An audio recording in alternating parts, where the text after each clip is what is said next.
Orang sudah berbuat baik, kok akunya besar ya, keakuannya. Itu sebetulnya wajar juga, itu manusiawi banget. Kenapa? Karena belum mencapai kesucian. Tetapi ingat saudara, walaupun itu wajar, walaupun itu kita bisa punya alasan belum mencapai kesucian, tapi ingat, kalau itu kita lakukan terus-menerus, kita berarti belum menjadi lebih baik. Kita berarti belum memahami makna dharma, bahwa dharma itu sebetulnya untuk mengurangi keakuan. Kita ketika berbuat baik, itu sebetulnya adalah kita bukan berbuat baik kepada dia, tetapi kita membangun karma baik untuk diri kita sendiri. Jadi sebetulnya bukan dia yang harus terima kasih sama kita, tapi kita yang harus terima kasih sama dia. Hal ini dilakukan oleh para biku, ketika para biku itu menerima pindapata, maka para bikulah yang mengucapkan terima kasih. Yang mengucapkan terima kasih adalah donaturnya. Jadi ketika dia memasukkan dana makan ke mangkok para bikunya diem. Tetapi donaturnya yang memberikan dana makan itulah yang mengucapkan terima kasih. Kenapa? Karena adanya para biku itulah dia menjadi berbuat baik. Sehingga dia kalau sudah seperti itu, dia tidak akan bisa sombong kepada para biku. Dia mengatakan, para biku, kamu kalau nggak ada aku nggak makan loh kamu. Oh, kita bisa menjawab, kita nggak makan itu biasa. Jadi artinya kita tanpa kamu nggak makan, nggak ngapa-ngapa. Oh, minum sampai kenyang bisa kok kita. Nah, saudara-saudara, justru ketika umat bisa berdana kepada para biku, justru dia berterima kasih karena inilah kesempatan saya berbuat baik. Nah, jadi apa yang ditanyakan oleh Bante Tejapunyo tadi adalah orang-orang yang tidak memahami bahwa sesungguhnya kebajikan itu bukan hanya untuk dia. Ini yang tadi bentuknya kebahagiaan dan kesenangan itu. Bahwa kebajikan yang kita lakukan kepada dia itu sesungguhnya adalah untuk membangun jalan hidup kita yang sendiri.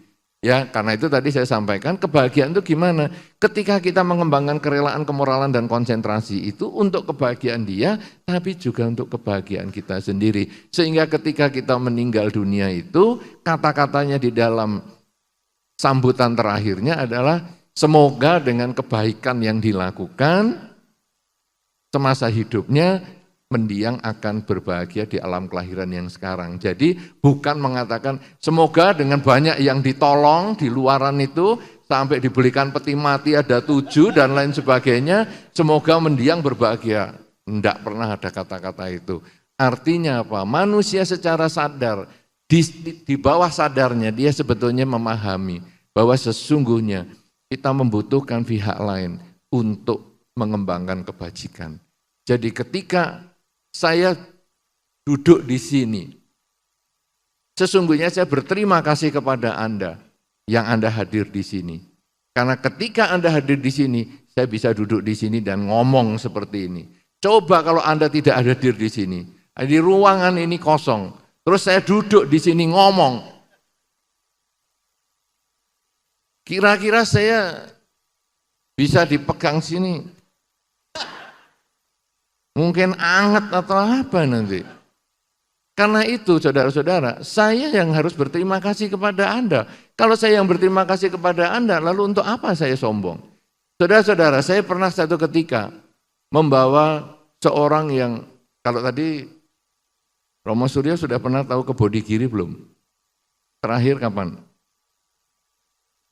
Tahun lalu ya. Nah, tahun lalu saya mengajak orang yang badannya besar sekali. Wah, itu badannya besar betul. Kemudian saya ajak sampai ke Dhammasala atas. Kemudian saya suruh lihat ke bawah, ke candi dan sebagainya. Saya ngomong sama beliau, Pak, lihat di bawah itu. Truk cuman kelihatan kecil. Itu batu satu truk, di situ cuman sejimpit saja. Lihat itu Pak, lihat. Lihat orang-orang itu kecil-kecil semua, lihat. Sekarang Bapak mau sombong? Bisa. Sekarang Bapak mau sombong. Nih, aku yang paling besar. Karena memang badannya gendut sekali. Nih, aku yang paling gede. Kamu semua kecil semua. Bapak boleh sombong. Tapi ingat Pak, yang di bawah itu enggak lihat Bapak. Bapak sendiri dari bawah itu enggak kelihatan. Karena kita bedanya bawah, lantai bawah yang paling bawah, bodi kiri paling bawah dengan kita tidak masalah atas, bedanya 60 meter. Jadi kalau satu bangunan itu biasanya 3 meter, itu kira-kira 20 lantai. Jadi orang bawah itu juga enggak lihat kita. Artinya apa? Kesombongan itu hanya untuk kamu saja. Orang lain tidak tertarik dengan kesombongan Anda.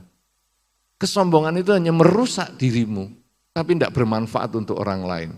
Coba seandainya orang itu ngomong, oh, aku barusan beli mobil yang paling bagus sak dunia. Kira-kira yang dengar ngomong apa? Ya terserah, duit-duitmu juga. Pikirannya aku kepengen apa naik mobilmu. Jadi kesombongan itu hanya gunanya untuk menghancurkan dirinya sendiri. Nah, kalau sudah memahami seperti ini, lalu gunanya untuk apa kita sombong? Saya berbuat baik, itu kan sebetulnya kembali ke diri kita.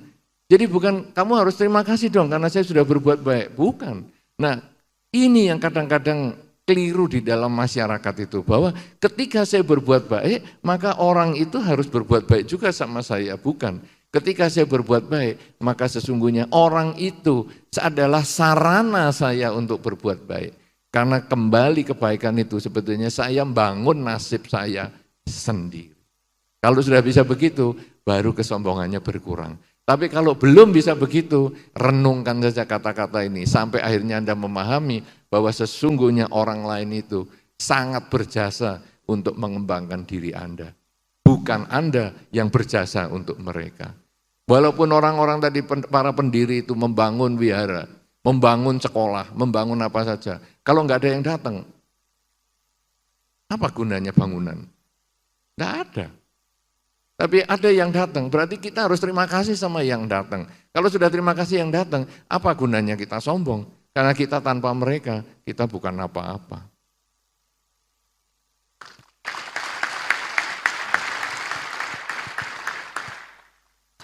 Saudara-saudara, yang paling gampang adalah hidup seorang biku. Karena kebetulan yang tanya biku, maka saya akan cerita tentang kehidupan biku. Perenungan seorang biku itu sangat sederhana. Kita ini tidak pernah masuk dapur. Biku tidak pernah masuk dapur. Anda kalau lihat saya masuk dapur, malah orang dapur kaget semua. Saya tidak pernah masuk dapur. Artinya apa saudara? Kok saya bisa tahan 33 tahun? Kenapa saya bisa tahan 33 tahun? Padahal saya tidak pernah masuk dapur. Karena orang menyediakan makan untuk saya. Kalau orang sudah menyediakan makan untuk saya, berarti saya hidupnya tergantung sama orang. Lalu apa yang harus saya sombongkan? Tidak ada gunanya. Kalau kita bisa memahami ini, lalu biku itu mau apa?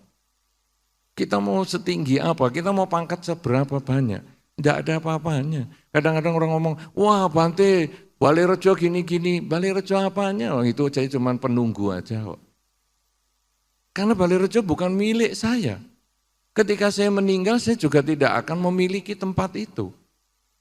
Itu akan diambil ataupun itu adalah milik umat Buddha, bukan saya yang punya. Saya hanya penunggu seumur hidup. Ketika saya sudah meninggal, itu akan dipakai oleh yang lain. Kalau sudah begitu, apa yang saya sombongkan? Tidak ada apa-apanya. Prestasi itu tidak ada. Karena prestasi itu sebetulnya hanya karena dukungan orang lain. Hidup seorang biku itu hanya dukungan orang lain. Karena itu saudara-saudara, kalau kita memahami hal ini, dan ini terjadi pada siapapun juga, Anda mau pengusaha besar. Kalau pengusaha besar nggak punya pegawai apa, Anda juga bisa kerja jadi pengusaha. Ketika Anda jualan, Anda tokonya rame, kalau enggak ada orang beli apa Anda bisa jadi orang kaya. Ada satu pengusaha yang luar biasa sekali yang saya pernah kenal, yaitu pengusaha roti. Saya kenal dan dia membuat kamarnya para karyawan dan karyawatinya itu sama seperti kamarnya yang punya. Sama bagusnya, sama mewahnya. Cuman bedanya kalau yang punya itu satu kamar cuman suami istri, kalau itu satu hall isinya beberapa pegawai dengan keranjang susun. Tapi ada TV parabola, ada internet dan ada segalanya. Kemudian kalau kebetulan ada salah satu pegawai yang menikah, semua ini naik bis yang sama dengan bosnya untuk pergi ke pernikahan di desa. Saudara-saudara, saya tanya kepada bos itu, kenapa kamu menyediakan fasilitas seperti itu dan kenapa kamu kok sampai nganter para karyawan itu ke desa dengan naik bis yang sama, padahal kamu mobilnya mewah sekali. Dia mengatakan, saya ini pengusaha roti, jam 3 pagi adonan pertama sudah mulai dikerjakan. Saya masih tidur, mereka yang kerja. Mereka itulah yang membuat saya kaya seperti hari ini. Tanpa mereka, saya bukan apa-apa. Karena itu saya tidak punya hak untuk menindas mereka.